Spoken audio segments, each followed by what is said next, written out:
Hoje nós estamos concluindo mais uma sexta-feira do mês, com a entrevista do Dr. Cesimar. Hoje nós temos também duas grandes alegrias. Essa entrevista do Dr. Cesimar e a formatura do nosso jornalista Simone. Seu Dr. Cesimar, seja bem-vindo. Cefas, o doutor é todo seu. Obrigado, Chaguinha. Muito obrigado. Obrigado.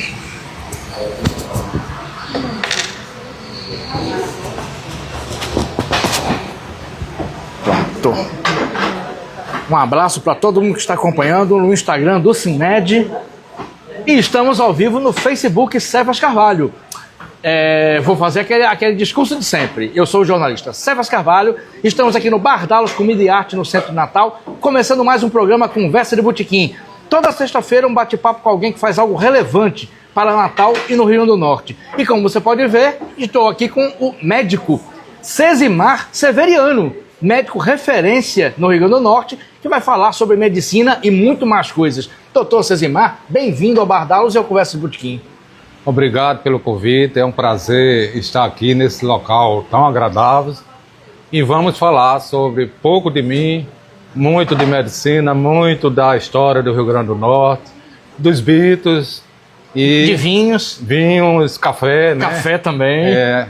Isso mesmo. Então nós estamos aqui à disposição, estou aqui à disposição e vamos começar. Perfeito. Agradecer ao CIMED pela parceria, pela viabilização. Agradecer à médica Darcelena Félix, que fez a intermediação e já foi entrevistada. Agradecer a Lula Belmont, dono do Bardalos, pela parceria. O programa tem produção e filmagem de Natália Chagas. Quero mandar um abraço aqui para a produtora e fundadora do programa comigo, Raquel Lucena, que aqui se encontra, e o nosso antigo filmmaker e produtor José Aglio. Muita gente querida aqui, muita gente bacana. Como você que está no Instagram já viu, Dr. Chaguinhas abriu o programa representando o Dr. Geraldo Ferreira, Dr. Manuelzinho aqui também, muita gente bacana aqui. Mas vamos deixar de blá blá blá e vamos para conversar. Doutor Cesimar, tem um monte de perguntas. Vou aproveitar para fazer uma consulta aqui ao vivo no final do programa, não vou perder essa chance. Mas a tradição do programa é sempre perguntar como a pessoa começou. No seu caso, um médico referência, um médico renomado. Mas como é que foi sua infância? Eu sei que foi em Pau dos Ferros, o senhor é pauferrense, mas qual é a lembrança que o senhor tem de infância? Como é que começou tudo, doutor Cesimar? Pois é, naquela época, eu tenho 65 anos, né? E a minha infância foi em Pau dos Ferros. Naquela época a infância era uma infância mesmo, né? Você jogava bola na rua, você brincava de bandeirinha, você ia para a escola a pé, no recreio da aula você a quadra lá jogava, né?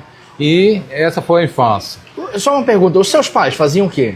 Meu pai era agricultor, né? Já morreu. Agricultor é aquela pessoa que vive da terra, que é pobre. O fazendeiro, aquela pessoa que vive da terra e é rico. E agora nós temos aquela pessoa que vive da terra, que é o super rico, que é o agronegócio. Então já está dividido em três.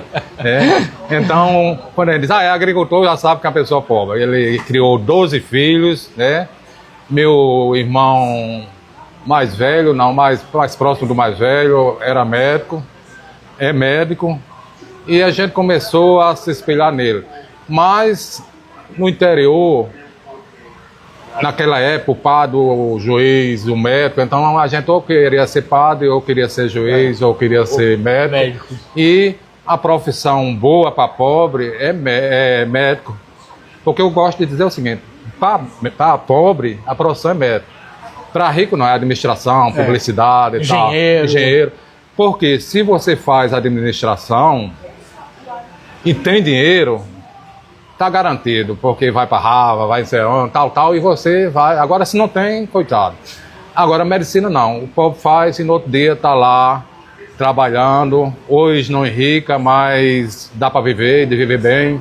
E com o sindicato batalhando lá, aí mantém aí a situação. Chaguinha abriu um sorriso aqui, sindicato batalhando. Mas em Pau dos Ferros foi assim. Na adolescência também, a gente tinha blocos de carnaval, associação universitária, então a gente vivia, não tinha dinheiro, mas curtia, como diz.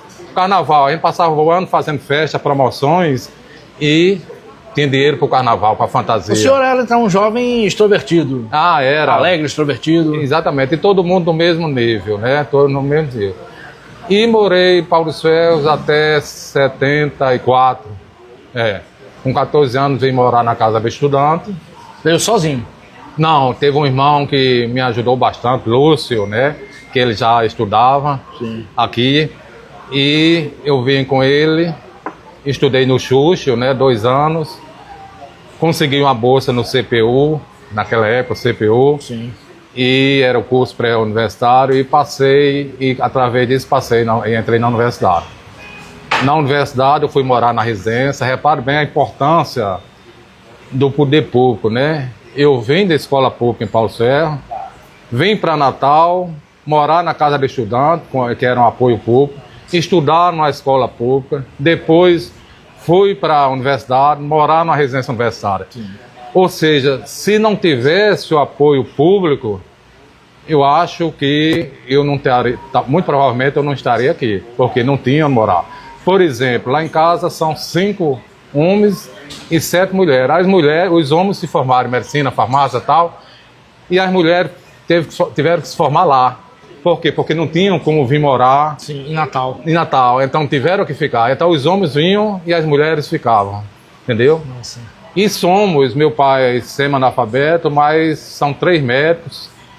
Tem uma dentista, tem um farmacêutico, tem advogada, tem professora, pedagogia, tal. Que história bonita, Dulce. Vocês tinham uma curiosidade, na infância, vocês tinham acesso a livros? Tinham acesso assim, a alguma coisa de formação profissional? Olha, na infância, cada um por si. Cada um por si? Né? Nossa. Era 12 filhos, cada um vivia, você estudava, né? Eu vim ver televisão já com 10 anos. Eu subi no elevador pela primeira vez aqui em Natal, já estava na faculdade de medicina. Nossa. Não tinha com frequência jornal, revista, essas coisas. A gente foi se virando. Se virando. Então, por isso que muita gente desiste, né? Muita gente desiste. E a gente foi se virando e chegamos aí. Na universidade, eu terminei medicina em 84, mas em 83 teve um curso para tecnoeletrocardiografia. Aí eu fiz esse curso de tecnoeletrocardiografia, passei, concurso, né? Passei e até me formar, trabalhava e fazia eletrocardiograma. Naquela época eu me orgulhava porque a cardiologia, viu, Dacilene, era raio-x e eletrocardiograma. Não tinha nem eco ainda, né? Então eu já me sentia o dono da bola. Eu fazia eletro, né? E quando terminei, fui para a Marinha, né? E quando terminei, eu fui para desviado de função, eu fui ser médico da UTI, porque durante esse período eu estagiei na UTI, quando terminei, fui desviado de função para a UTI. E na UTI passei mais de 20 anos. Quando a Aloysio Alves foi ministro da administração, ele deu uma canetada e todo mundo fez a sessão. Então pessoas que eram médicos, que entraram na função e era médico, aí passaram a ser médico, ou seja, todo mundo aí. Então eu tive a sessão. Sim. E fiquei como médico mesmo. E durante 20 anos fui para aí. Depois fui para cardiologia. O Hospital Universitário, eu acho que tem 118 anos, coisa assim. A cardiologia do Hospital Universitário tem 18 anos. Somente? Tinha cardiologistas, mas naquela época não tinha um serviço. Sim. Aí eu fui sair da UTI e fundei o serviço de cardiologia, a convite do professor Lagreca. No serviço de cardiologia, eu fundei a residência de cardiologia. No serviço de cardiologia, criei a Liga de Cardiologia e passei 10 anos sendo coordenador da residência, sendo preceptor da residência, sendo chefe da cardiologia. E com a EBC, a cardiologia passou a ser a unidade cardiovascular, cirurgia cardíaca, cardiologia e cirurgia vascular. E eu passei a... Era um ditador, né? Passei a ser chefe de tudo, era só eu mesmo. Aí chegou a época de aposentar e eu saí assim.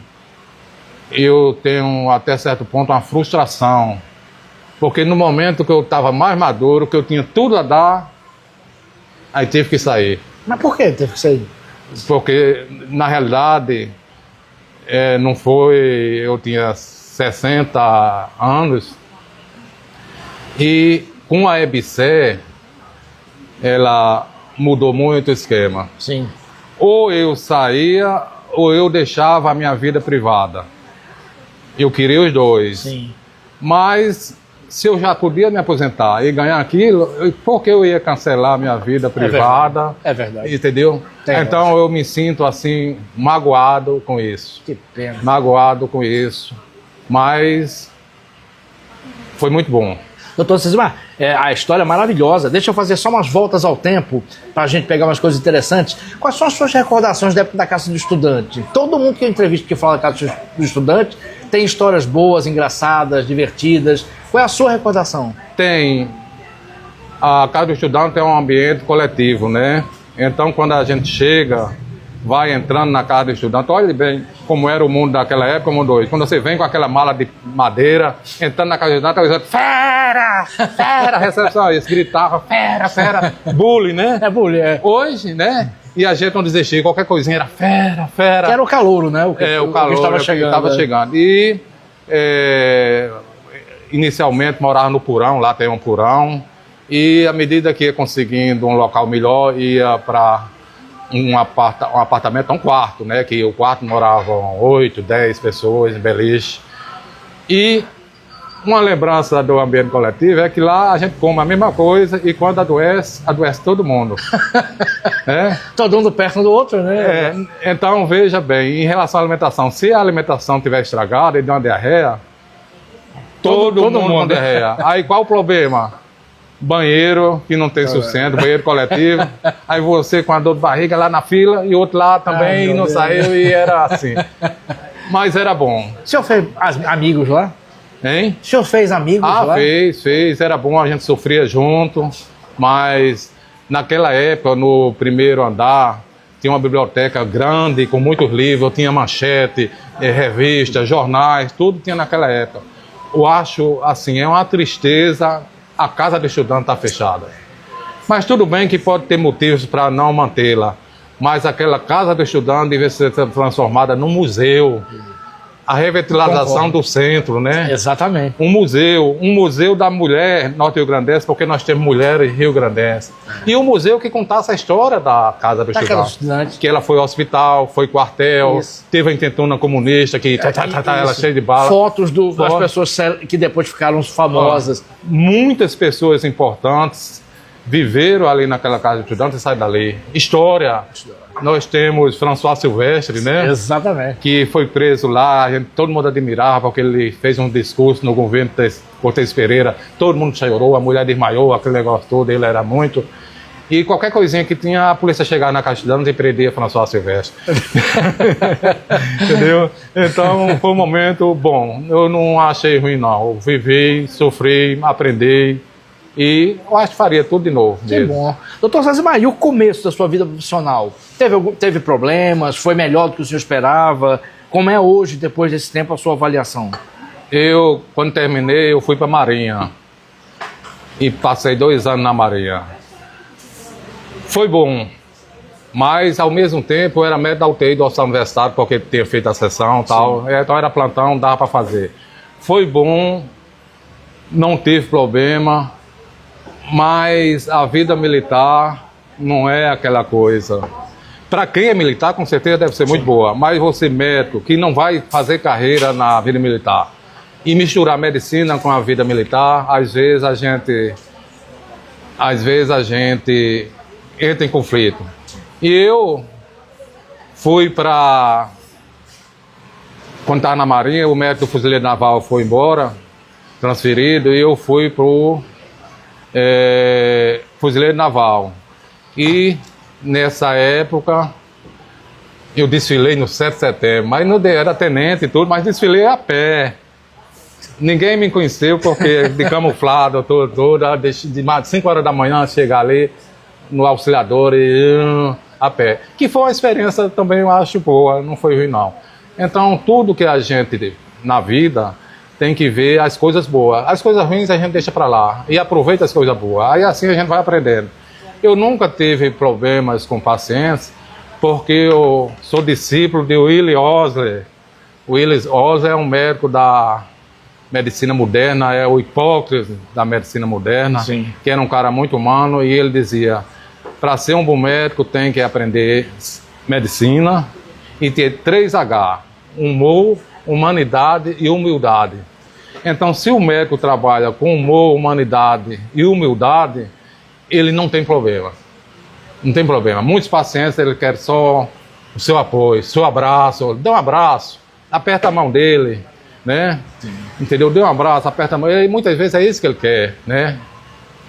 Vou e até fazer o que está ficando um pouco difícil, mas eu gosto de medicina, 42 anos, e eu me divirto. Você tem que saber a história do paciente, da família. Então hoje, com 42 anos, não sei a história da família, sei coisas da família que a família não sabe, porque fulano contou que fulano traiu não sei quem, contou que fulano tem HIV, você sabe a história que os outros não sabem. Exatamente. Entendeu? Você sabe. E eu gosto disso. O paciente chega, conta uma história, quando ele volta, eu não lembro do nome dele, mas lembro da história. Digo, e aquele problema foi resolvido? Né? Por exemplo, olha que coisa engraçada, a paciente chegou e disse, doutor, se o senhor tivesse 5 milhões, isso faz uns anos atrás, o que é que o senhor faria? Olha, como consultor de economia, veio consultar o médico, né?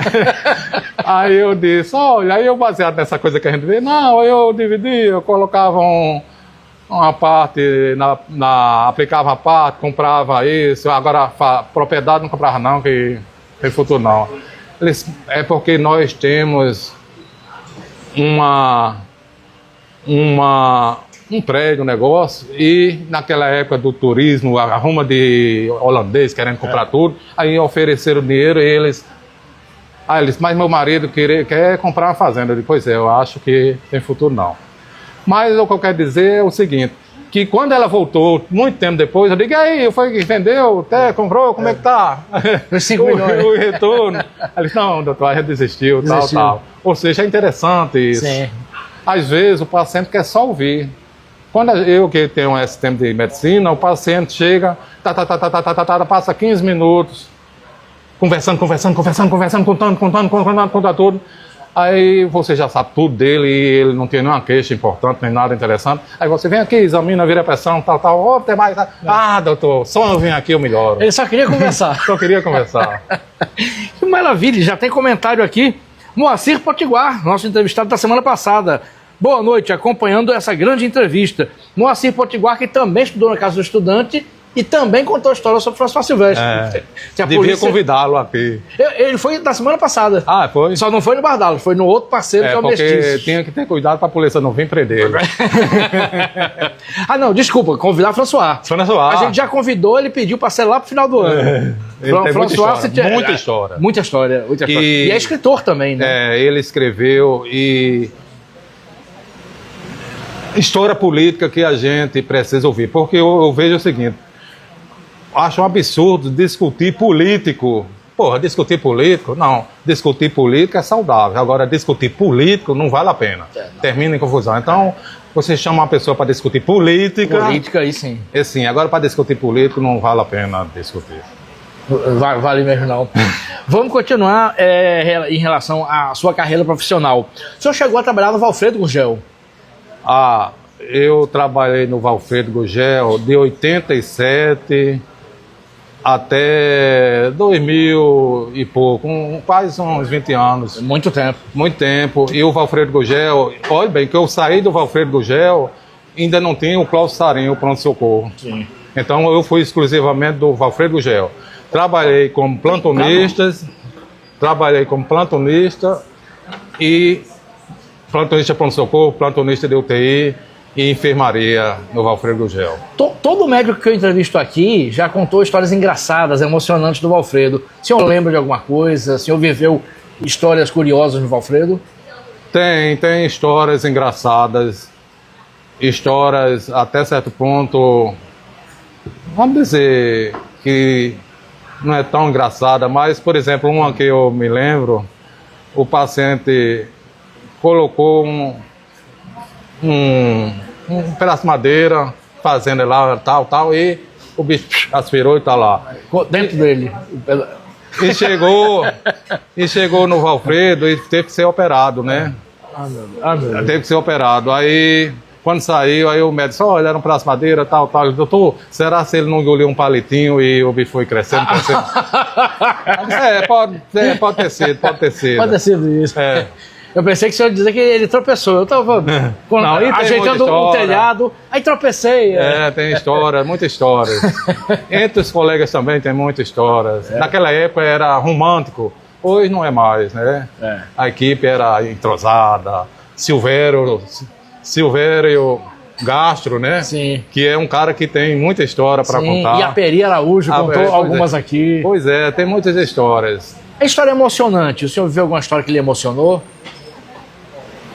Pois é, assim, emoção a gente, na realidade, tem praticamente todo dia. Mas emoção mesmo, assim, que chamasse a atenção, que se destacasse, eu não estou bem lembrado, assim, uma coisa.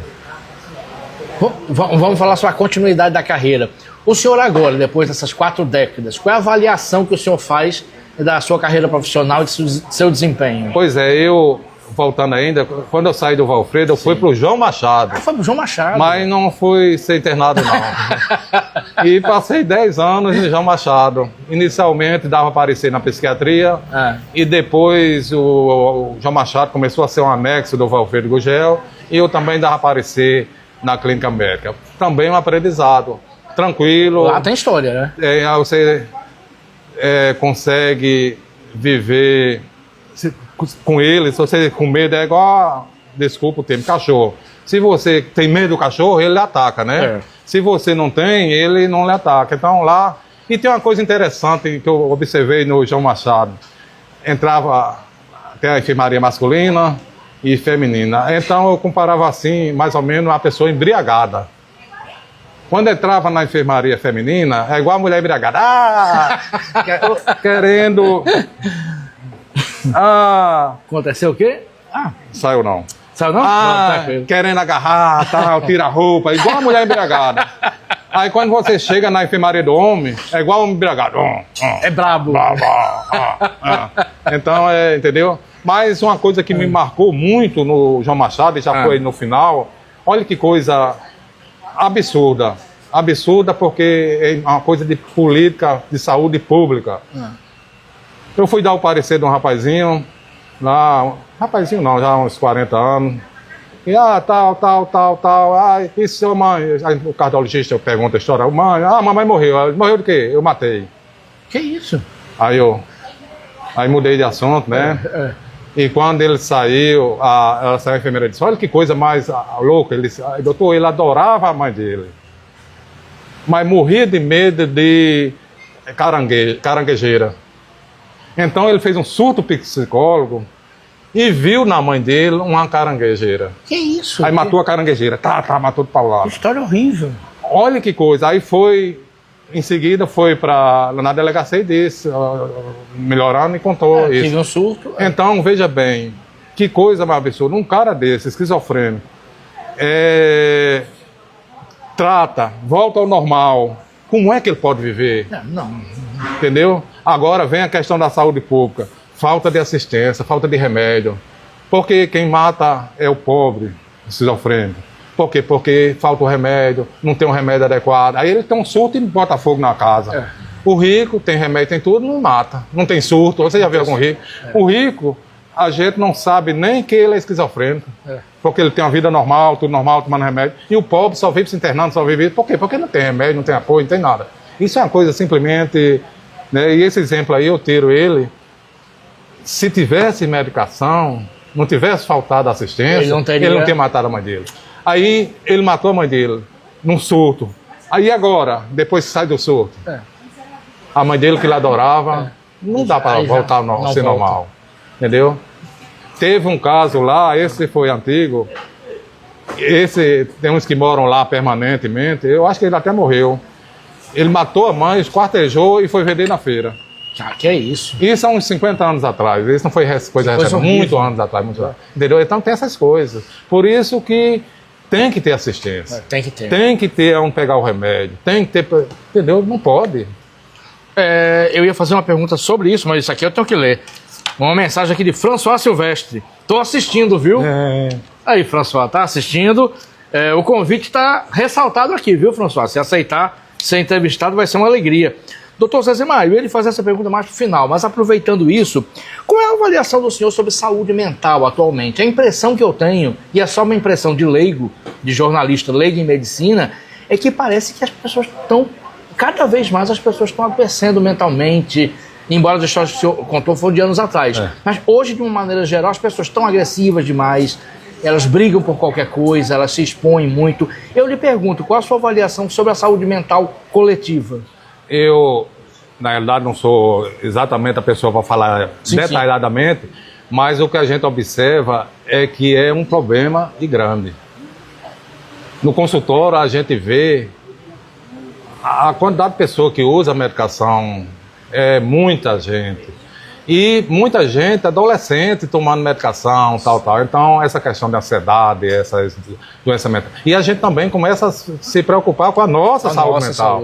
Então, é um problema, é uma realidade. Isso que você está falando, muita gente tomando medicamento, muita gente, o psiquiatra não consegue dar assistência e aumenta cada vez mais porque é o mundo. O mundo louco faz com que a gente fique, né? Gere isso. Perfeito. E outra pergunta agora sobre sua especialidade, que eu ia fazer no final, mas vou adiantar e fazer agora. Também é uma impressão minha que de uns 15 anos para cá, as pessoas parecem estar com mais problemas cardíacos.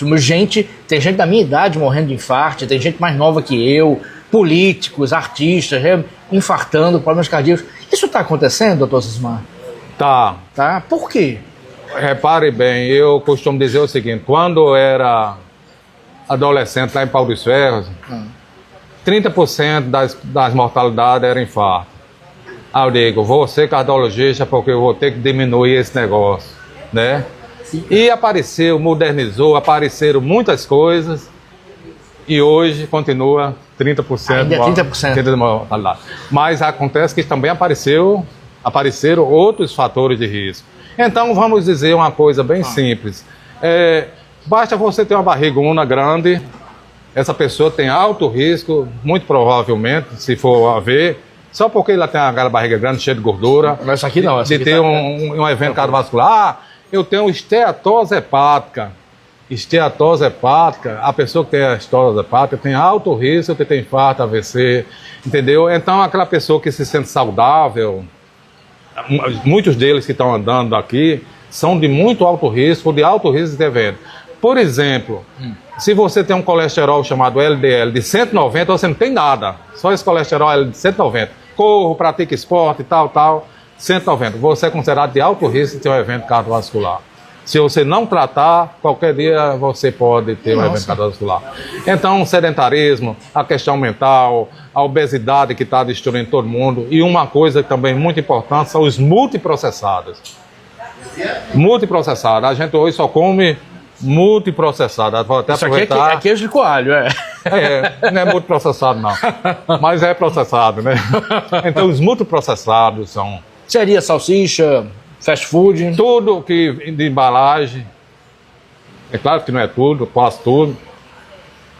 São alimentos multiprocessados. O sanduíche, aqueles bichinhos lá cheios de, né? Que pega boca, não sei o quê. Maionese. Tudo.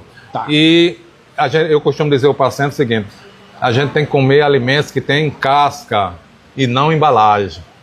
Então, os alimentos que têm casca são saudáveis. Os que têm embalagem, geralmente, não são saudáveis, né?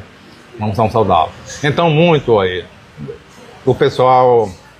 Agora, é interessante, principalmente aqui no Nordeste, Natal, o fumo não está tão assim, mas agora está tendo uma recaída. O cigarro eletrônico danado aí, sim, ainda tem. O Brasil, né, tá, a gente chega no consultório, praticamente não atende pacientes que fumam, mas agora, e em jovens... O vape, O vape está aí para destruir mais ainda. Aí o cara infarta, foi a vacina. Não existe nenhuma vacina que seja pior do que o benefício. Acabou-se. Perfeito. Aproveitar e abrir um parênteses, já que nós falamos vacina. Isso. Mas isso vem há 300 anos atrás. Olha a coisa interessante. Há 300 anos atrás, o varíola, né? Todo mundo morrendo de varíola. E aí na Inglaterra, eles começaram a ver o seguinte, que a pessoa que sobrevivia à varíola não pegava novamente, convivia com ela, não pegava. Então eles começaram a injetar, tirava a secreção de quem tinha varíola, injetava nas pessoas. Muitos morriam porque muitos pegavam varíola, né? E o que aconteceu? Eles observaram, os ordenhadores de vaca não pegam varíola.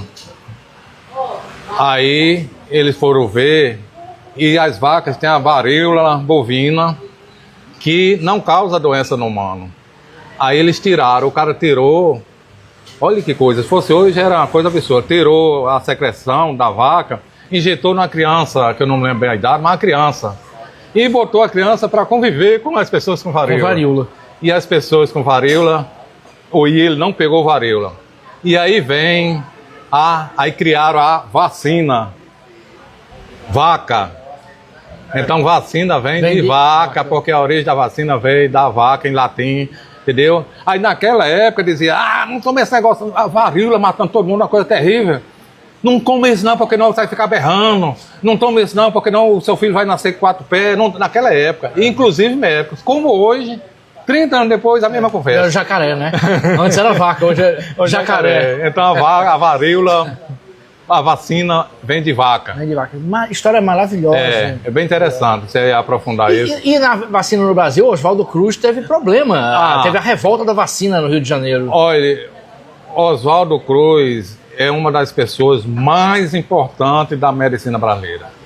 Tudo que você der de prêmio a Oswaldo Cruz, Oswaldo Cruz se formou com 20 anos de medicina, sabia? Nossa Senhora. Ele entrou muito novo, formou-se 20 anos, e foi para a França, tal. Então, Rodrigues Alves baixou o decreto porque estava varrendo o povo de varíola. Varíola também. Malária, febre amarela, peste bubônica, o rio cheio de lama. E ele para resolver? Resolveu. Então, quer dizer o seguinte, que em relação à varíola naquela época, ele tinha vacina, o pessoal não acreditava, os médicos também, os médicos, né? Tem médico que aparece só assim nessas horas. E era obrigado a tomar vacina. Sim. Rodrigues Alves deu a canetada. Era, então a vacina tinha que pegar, obrigatória. Né? E houve manifestações, morreu muita gente, até uma parte das Forças Armadas se manifestou, tudo, e ele não cedeu. Tentaram invadir a casa dele e tal, e ele não cedeu e resolveu o problema. Sim. Ele teve aqui em Macau, tudo, ele passava meses andando de barco. Ele teve na Macau, tem um livro, Oswaldo Cruz no Rio Grande do Norte. Não conheço. Pois é, você procura, eu vou procurar para mostrar. Tá bom. Então ele andava no Brasil, passava uma missão, entendeu? O cara formado com formação no Instituto Pasteur, conheceu o Pasteur ali junto. Pasteur que é referência mas em imunologia. E uma coisa engraçada nele é a peste bubônica, né? Olha que o Brasil como é engraçado. Você sabe dessa história, não? Conte. A peste bubônica é transmitida pelo rato. Então, não tinha como acabar rato, aí Oswaldo Cruz, vamos comprar rato. Rato morto, então o pessoal tudo matando rato, e pesando e ganhando dinheiro e tal. Então a maneira que ele arranjou. Mas só que o brasileiro é muito sabido, né? Começaram a criar rato. Reproduzir rato, trazer rato de outra cidade. Virou um negócio, rapaz. Mas ele acabou também com a peste bubônica, né? E para terminar, Oswaldo Cruz, ele tem uma doença renal, ele morreu com 40 e poucos anos, morreu muito novo, né? E fez insuficiência renal, né? E naquela época não tinha hemodiálise. Então ele teve todas as complicações. Nossa. Na hora da morte, cansado, vomitando, urêmico, tal. Mas o que eu quero dizer é o seguinte, que ele não podia mais continuar comandando, o Oswaldo Cruz criou tudo aquilo, né? Sim. Aí colocaram ele como prefeito de Teresópolis. Teresópolis. Aí olha que o Oswaldo Cruz chegou lá, aí ele com aquela mania de acabar com epidemia, esse negócio, terreno baldio. Então o cara tinha que pagar um imposto lá em cima. Aí a turma se manifestou contra o Oswaldo Cruz de novo, né? Mas estava o Oswaldo Cruz morrendo, né? Cansado, tal, na casa dele. Ele disse, o que é isso? Aí Carlos Chagas disse, um bloco de carnaval. Ele disse, não, é uma manifestação. Então, e hoje é reconhecido, né? Oswaldo Cruz. Morreu 40 e poucos anos. Nossa, que histórias fantásticas. Era um cara que assumiu, não via medicina como maneira de ganhar dinheiro. Ele via como algo, uma missão. E outro grande também foi o Oswaldo Cruz, ou Carlos Chagas. Teve Vital Brasil também. Vital Brasil, muita gente boa. Sim. Muita gente boa. Doutor César, ainda sobre, fazendo essa ramificação foi maravilhosa, fazendo um gancho sobre os problemas, as possíveis causas dos problemas cardíacos hoje, deixa eu lhe perguntar, esse ritmo de vida pós-internet, pós-redes sociais, nós não vivíamos com isso. Nós não vivíamos com o celular mandando mensagem, ou mandando a gente comer, ou mandando a gente correr, ou responder mensagem. Era outro tipo de vida, que não volta mais. Isso pode ter alguma causa, esse ritmo de vida que o seu patrão pode lhe mandar mensagem 10 da noite, por exemplo? Uma coisa que diminui o infarto é mudança do estilo de vida. Acabou-se. Seja tudo, acabou-se. E tem um problema aí com a geração internet, redes sociais, tudo, são a desinformação. É uma luta no consultório para você mandar o paciente tomar uma medicação, que existe uma medicação chamada estatina, que foi um grande avanço na medicina, que mais diminuiu morte, infarto, AVC, e colegas lá dizendo, você diz, não coma isso, não coma aquilo, aí o colega lá, coma aquilo. E outra coisa também que mata muitos jovens é os anabolizantes, né? Então você está vendo um exemplo, o fisiculturista, não tem um que não seja, para conseguir aquela musculatura toda. E muitos morrem, né? E muitos campeão mundial, campeão brasileiro, com 25 anos. E eles usam, aí juntam anabolizante, juntam pré-treino, né, que é uma mistura de estimulante. Tem um que é de cavalo, injeção de cavalo. Eles chegam até a usar de cavalo, né? Então, isso está matando muita gente. Você vê o cara infartou e morreu. Um cara jovem, saudável, infartou. Não, né? Então, é uma coisa que está matando muito. Mas vou puxar um assunto aqui que eu acho engraçado. A tadalafila não mata. Entendeu? Então, acaba com essa história de dizer, fulano morreu no hotel, tomou tadalafila. A filha diz, papai, tá tomando isso, doutor? Ele não mata. Mas não tem muito homem morrendo em motel, não, gente? Sim, exatamente. Se ele tomar tadalafila e não morre em casa, ele tomando tadalafila, ele morre no motel, mas em casa não morre. Entendeu? Por que isso? Exatamente. Então, primeiro, a mortalidade. Tadalafila pode ser usada até como dope, porque ele dilata... na verdade, ele dilata o sangue, né? Dilata a vasculatura pulmonar, aumenta a oxigenação, tudo. Você pode tomar tadalafila e corra. Os pessoal de academia, vamos dizer, o termo talvez não seja bem esse, eles estão usando tadalafila porque diz que oxigena a musculatura. Para oxigenar a musculatura, não do corpo, não as outras. Então, não morre. Então, a mortalidade em relação à relação sexual é muito baixa, certo? Muito baixo. Mas essa mortalidade acontece mais no relacionamento extraconjugal. Alguma explicação científica para isso? Extraconjugal, o cara lá... Aperto? Pois é, o estresse talvez. Pois é, o cara tá lá, mulherzinha nova, aí tem medo aí já toma remepressão, tem medo da pressão, tem medo da mulher dele saber, tem medo de fracassar, toma cerveja, toma não sei o que lá, e mistura tudo isso. Energético também, né? hoje é muito energético. Quando a mulher tira a roupa, ele cai. Aí diz, foi a tadalafila. Olha, vamos fazer um estudo, vamos pegar para saber se é tadalafila, assim, empiricamente. Pego um grupo, vai tomar tadalafila e não vai ter relação sexual nenhuma, vai tomar tadalafila. E outro vai tomar tadalafila e ter relação sexual. E outro vai tomar tadalafila e ter relação extraconjugal. Se fosse a tadalafila, ia morrer, todo mundo ia morrer por igual. Pode tomar tadalafila que você não vai morrer. Os que vão ter relação extraconjugal, no pacote, aí morre. Morre, porque ele tem 3 riscos de morrer, né? Morrer de doença, morrer a mulher dele matar e morrer a mulher do outro matar. Então, é de alto risco, né? É de alto risco.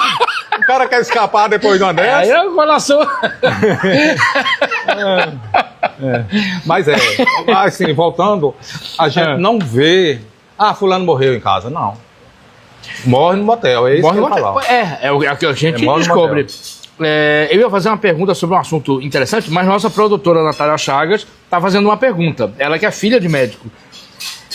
Doutor Sazemar, existem grandes diferenças entre os problemas cardíacos, entre homens e mulheres? Se sim, por que acontece essa diferença?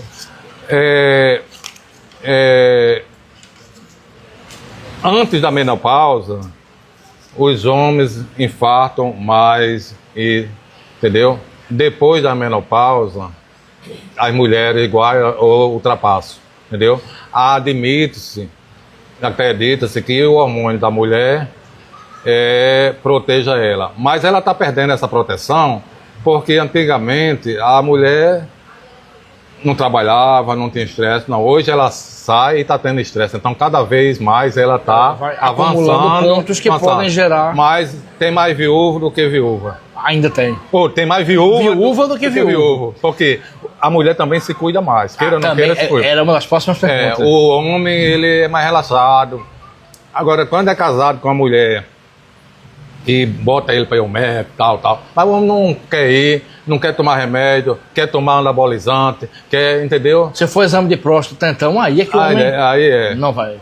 Alguns preferem morrer. Preferem morrer, olha que coisa mais absurda, né? Preferir morrer do que fazer um exame de próstata. Eu acho que essa pessoa tem um medo tão grande de gostar. Porque não dói. Não dói, não tem problema nenhum. Eu já fiz, não dói. Também já fiz, Então, o medo é de gostar, só pode ser. E quanto mais, não faça. Você não confia em você. E tem até brincadeiras, né? Você já deve ter ouvido milhares. O médico tem que ter o dedo pequeno. Não, eu prefiro que tenha grande, que é pra eu sentir. E olha que o dedo do urologista, eu já fiz uma ressonância que deu imagem suspeita, né? Mas o urologista fez o toque e não achou nada. Então o dedo do urologista é muito... Aí eu fui para a biópsia e não era nada mesmo. Ou seja, o dedo do urologista vale mais do que muito exame. Se ele disser não tem nada, a chance de ter é muito pequena. Perfeito. E fazer o registro aqui que é necessário homens fazerem exame de próstata. Né? Doutor Sazemar já fez, eu já fiz. Isso. É para se fazer, é uma bobagem. Não dura 2 segundos direito. Isso, exatamente. Enfim, é melhor a vida, criar os filhos, os netos, do que um preconceito bobo, né? E às vezes, eu costumo dizer que o pior que tem não é a morte. Tem coisas piores do que a morte. Sofrimento? O sofrimento, né? Então tem coisas piores do que morte. Então, às vezes você não morre, mas sofre muito. Eu acho que o bom é você morrer velho, sem sofrimento. Velho com sofrimento é ruim. E novo, aí não se discute, né? Sem ou sem sofrimento. E eu costumo dizer, Dom Evaristo não, que eu sou fã também, Dom Eugênio Salles, morreu com 91 anos. Isto, aposentadozinho, morando no Rio, passou o dia fazendo as atividades dele, tal, chegou em casa, tomou banho, jantou e deitou. No outro dia estava morto. Olha que coisa milagrosa. Viver 91 anos e na hora da morte fazendo tudo ativo, deita e não acorda mais. Poético até, né? É um santo um cara desse, né? Nossa, que história. Porque o ruim da morte é o sofrimento. Seja em qualquer época. Doutor Sazemar, vou fazer um misto de perguntas jornalísticas importante com consulta ao mesmo tempo. Aqui nessa mesa, um colega seu, o doutor Gaudêncio, a gente foi falar sobre café, aí ele perguntou quanto eu bebia, eu falei que bebia muito, ele me deu um carão aqui, ao vivo, em público. Eu pergunto ao senhor, qual é a sua opinião sobre café, de maneira geral? A gente vai falar sobre quantidades, excesso, claro, mas o café, afinal de contas, assim como o ovo, com outros alimentos, é benéfico, é maléfico ou é relativo? Então, vamos lá. Eu tenho até uma página no Instagram. Sim. Que eu posto, e postei até agora recentemente um documento da American Heart Association, né, Associação Americana de Cardiologia, sobre café. Primeiro, café não mata ninguém. Segundo, café não adoece o coração. Isso. O senhor está alegrando a minha vida. Segundo lugar, se o cara tem uma doença cardíaca grave e toma muito café, Aí ele pode ter algum problema, mas não é o café, é do mesmo jeito que um estresse grande, uma coisa toda. Então essa recomendação diz o seguinte, que você tomando quantidade moderada de café, diminui até o risco de infarto, AVC, vários riscos cardiovasculares diminui. Inclusive uma coisa que se dizia era que café causava um tipo de arritmia chamada fibrilação atrial, não causa, até diminui, certo? Isso, os trabalhos são feitos em quantidade moderada, né? Não tem nenhum estudo dizendo que 2 garrafas de café, mas eu acredito que se você morrer por 2 garrafas de café, não foi bem o café, foi a doença que você tinha que morreu. Mas esses estudos são estudos observacionais, certo? Mas não teve nenhum que dissesse o contrário. E teve olha que coisa, estudo observacional, por isso que estudo randomizado, eu comparo uma pessoa de um grupo e outro grupo com as mesmas características. Então, se eu quero saber se café causa mal ou causa bem, eu pego um grupo que toma café, que tem as mesmas, a mesma idade, o mesmo sexo, o mesmo peso, a mesma... e o outro grupo que não toma, com as mesmas doenças, as mesmas coisas. Por isso que a questão da doença, né? Mas o estudo observacional é observacional, ou seja, é uma observação. Olha que redundância nossa. No início do século apareceu um estudo dizendo que café causava câncer. Câncer de pulmão, principalmente. E saiu café causa câncer, café causa câncer, café causa câncer. E demorou um pouquinho a provar que, depois eles pegaram pessoas que tomam café e fumam, e pessoas que tomam café e não fumam. Então descobriram que as pessoas que fumam tomam um cafezinho. Aí a culpa foi do... Aí joga a culpa no pobre do café. Aí provou realmente que café não causa câncer. Eram os pacientes que fumavam. Então quando tirou o fumante, não teve câncer, né? E teve até alguma coisa benéfica. Mas café, o recomendado... 5 xícaras, 250 ml. 5 xícaras é uma garrafa térmica. 250 ml. Até aí não tem nada provando, mas pode trazer benefício. Pode trazer benefício. Sobre mitos do café, por exemplo, mesmo as pessoas que gostam do café... Agora tem uma coisa do café. Café, principalmente café coado. Tem um café coado tradicional. São Brás, Santa Clara. Porque esse café que vem na cozinha já é um café industrializado. Sim. Aí já não tem assim estudo com ele. Aí é processado. Aí já é processado. Super processado. Porque a gente tá falando de café que a pessoa bota, mexe, tira a borra. Café coado. Porque ao coado fica até algumas substâncias que aumentam o colesterol. Entendeu? Então, se é coado, não tem essa substância, não aumenta o colesterol. E sobre os mitos do café, até para quem gosta. Por exemplo, café à noite não é bom, porque deixa acelerado. Café tira o sono. Isso é verdade ou é mito popular? Café, ele tira o sono. Se eu não tomo café, ou tomo muito pouco café e tomo café à noite, ele pode tirar o sono. Mas você que toma café, nem vai acelerar o coração, nem vai tirar o sono, nem vai tirar nada. Agora, de repente, a pessoa toma muito pouco café e de noite toma a xícara de café concentrada, aí pode tirar o sono. Pode tirar o sono, é um estimulante. Pode acelerar o coração numa quantidade muito grande. Outra questão, minha mãe, já falecida, ela morreu por problemas cardíacos, mas genéticos, de um longo processo. Minha mãe acreditava, ela criou os filhos dizendo que se ela não tomasse café de manhã, ela tinha dor de cabeça. É verdade. Isso é psicológico ou é físico? É físico, é tipo a dependência. É físico? Porque ela criou gente dizendo isso. Ela primeiro tinha que fazer café e beber para depois começar o dia. É muito comum isso. A pessoa físico que mesmo. Se você passar um dia sem tomar café, talvez eu fico mal. Tem dor de cabeça, pode ter. Entendeu? É normal. É normal no sentido de que a falta do café. É orgânico. Mas não há problema nisso também. Não há problema nisso. O senhor bebe café? Tomo café. Café coado? Café coado, mas às vezes tomo normal também. O senhor gosta de café expresso, latte e outros cafés? Tomo qualquer tipo de café. Qualquer tipo de café? Mas tomo mais o coado. Perfeito. Alguma recomendação para quem toma café, assim, a mais ou continue tomando e Continue vivendo? tomando café. Agora existe uma coisa que tem cafeína, que são os energéticos. Aí é outra coisa. Aí é outra coisa. Porque é processado. E a quantidade de cafeína é enorme. Aí estimula mesmo. E hoje virou uma mania entre os jovens, né? É. Tanto puro para acelerar, para ficar É. acordado, como aí é mais perigoso. Nós estamos falando com uísque. de café. Café Café não na é de xícara. energético, termogênico, não sei o que lá, isso aí já é outra coisa. Lembrando também que quando a gente fala vício em café, não quer dizer que a gente vai beber as xícaras todas assim. É. Não, bebe a xícara, lentamente, batendo papo, Deguste. comendo um biscoitinho, come um Isso. queijo, né? Isso. É um processo, né? Não é um ritual, não é? E mais uma para os cardiologistas, para os médicos, de um modo geral, viu? Obrigado. Ao invés de você pedir à secretária, ei, traga um cafezinho aqui, não vá lá na copa e toma um café. Que já é o exercício. Já é exercício. Porque a gente sabe que se você, quanto mais passo você der, maior o benefício. E a gente sabe, teve até uma publicação recente que mostra que você faz 150 minutos de exercício por semana, exercício, tal. Mas vai para o consultório ou vai para sua empresa e passa 8 horas sentada. O benefício vai lá para baixo. É. Porque essas 8 horas que você não levantou, não andou, começa a diminuir o benefício. Aí a pessoa vai culpar o café, ao invés de culpar Exatamente. o sedentarismo. Então, ao invés de pedir, vá na copa.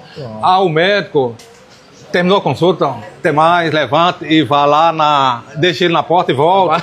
Ou seja, além de ser elegante, Isso. você está fazendo prevenção. Que maravilha. Produção, 1 hora já de programa? 1 hora já passou voando, mas eu tenho umas perguntas ainda, dá pra gente fazer aqui.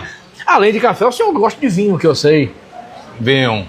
Primeiro, eu quero dizer o seguinte: nenhuma bebida alcoólica traz benefício. Tá. Acabou-se. Nenhuma traz benefício. Quanto maior a quantidade e a frequência, maiores os riscos. Vinho tem vários estudos observacionais, mas sabe quem? Vamos lá? Quem toma vinho não toma 10 garrafas de vinho. Não, verdade. Toma o queijinho branco, né? Não de manteiga não, branco, entendeu? Um salame, coisas mais azeitona. Tal. Quem toma vinho geralmente é magro.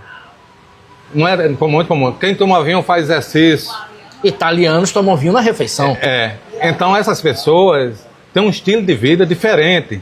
Na mesa de um restaurante, na mesa de tomador de vinho, você vê o pessoal gritando. Não, todo mundo lá, educadamente. É verdade. Agora vamos lá, para a cerveja. Na mesa da cerveja. A buchada, picado, o rabado, bebe até se embriagar, a barriga é desse tamanho, não faz exercício. Aí o cara diz, o vinho protege, a cerveja não protege. Não, são tudo isso. Isso. E outra coisa, o vinho protege muito, sabe por quê? Contra a violência. Jamais você viu uma garrafada de vinho na mesa dos bebedores de vinho. Nunca. Uma cadeirada, de jeito nenhum. Nunca. Mas a Pinot Noir parece ser uma uva bem, né? Depende de cada pessoa, né? O vinho é o seu paladar, né? Obrigado. O vinho é o seu paladar. Enquanto gente gosta de vinho de uma maneira, outro gosta de vinho de outra maneira. O senhor tem preferência de vinho de alguma nacionalidade? Tem gente que fala que gosta de italiano, gente que gosta de francês. Não tenho nacionalidade, não. Até brasileira, né? Coisinhas brasileiras. Eu tenho um amigo que procura do Vale de São Francisco, que diz que a uva lá é muito boa. Exatamente, então o Brasil. E tem Martins, Tem Martins, isso. Talismã tá lá. Isso. Né? Doutor Salismar, que foi entrevistado aqui ele nessa mesa. Lá em Martins fazendo. Cachaça também, eu ganhei uma cachaça dele. Serra de Martins, que maravilha. Isso, exatamente. Cachaça, o senhor gosta? Gosto. Eu bebo mais cachaça do que cerveja. Eu bebo pouco, claro, mas eu bebo mais cachaça artesanal. Aí você vai no churrasco, então você bota um copinho, né? Não, você bota uma dosinha aí, vai só degustando devagarzinho. Termina o dia, você não está embriagado, bebeu pouco e bebe muita água. Perfeito. Doutor Zé, por mim eu ficava conversando até 11 horas, meia-noite, mas a gente vai ter que liberar o palco, vai ter que liberar as pessoas. Eu vou para a última pergunta. Qual é a avaliação que o senhor faz da medicina hoje? Como o senhor vê a medicina? Como o senhor vê o futuro da medicina? Com IA, com tanta coisa acontecendo. E como o senhor faz uma relação da sua percepção sobre o futuro da medicina com tudo que o senhor viveu e passou como médico? Uma coisa, a medicina continua tendo futuro para aqueles que querem ser médico, né? Porque muita gente faz medicina não para ser médico, né? Então, uma grande quantidade de pessoas que fazem medicina para não ser médico, para ganhar dinheiro, aí isso leva a muitos problemas, né? Mas ainda tem muita gente que faz medicina para ser médico. Ela evolui de uma maneira rápida demais, tudo muito rápido, e com a IA evolui mais ainda, muito rápido. E a tendência é isso. A tendência é você personalizar o tratamento, a tendência é a IA ajudar bastante. Eu gosto da IA, eu tenho uma pós-graduação na PUC pela IA e estou fazendo uma da Unimed. E estudo muito isso, IA. E a IA vem para ajudar o médico. Ela não vai substituir de maneira nenhuma. E o médico que não usar a IA vai ser substituído pelo médico que usa IA. Não pela IA, pelo médico que usa a IA.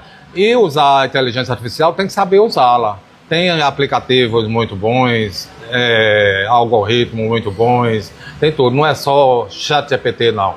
Para medicina, o ChatGPT ele pode até ajudar, mas eu tenho que fazer uma pergunta, um prompt bem feito.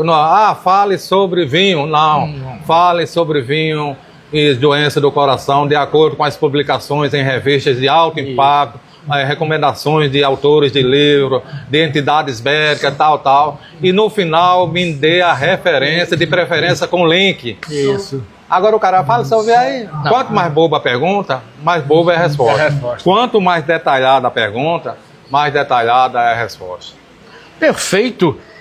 Quero agradecer a todo mundo que está aqui, agradecer aos nossos apoiadores. Nós temos o apoio do Adurne Sindicato, Simmed, representado aqui por Dr. Chaguinha e pelo querido Manuelzinho, que deu uma saída aqui, Sintro, Sindipetro, Cartório Paiva Amaral, Sindipreves, SPVA, Associação Médica do Rio Grande do Norte, que completou 95 anos, representada aqui pela médica Darcilena Félix, agradecer a doutor Itamar e a Dailton e a própria Darcilena pela festa linda, e também agradecer ao nosso apoiador Cachaça Sanvale. Por falar em Cachaça Sanvale mandou uma cortesia aqui pro senhor. Nossa. Uma cachaça Carvalho, Isso. Não é por minha causa não, é coincidência. Cachaça Sanvale, que é genuinamente potiguar, Isso. fabricada em engenho de Ceará Mirim. Isso. E aqui uma cachaça para Lula Belmont, que a gente vai entregar ali, que o Lula está ocupado, uma caipirinha Sanvale para Lula Belmont.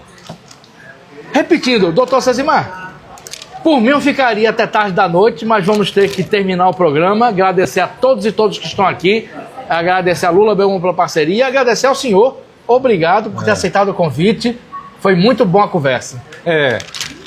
Nós ainda teríamos que falar de Beatles, Tem de um monte de Januário assuntos. Seco, de Onofre Lopes. Um monte de assuntos. Tudo, muita coisa importante a isso. Mas, Já fica o convite para uma segunda entrevista. Para isso tem que ter também um tempo. Tem que só ter um pra tempo. Isso. Vai ser mais uma hora de Obrigado conversa. a todos. Obrigado. Obrigado a todos e todas. E até o próximo Conversa de Botequim. O tempo passa voando.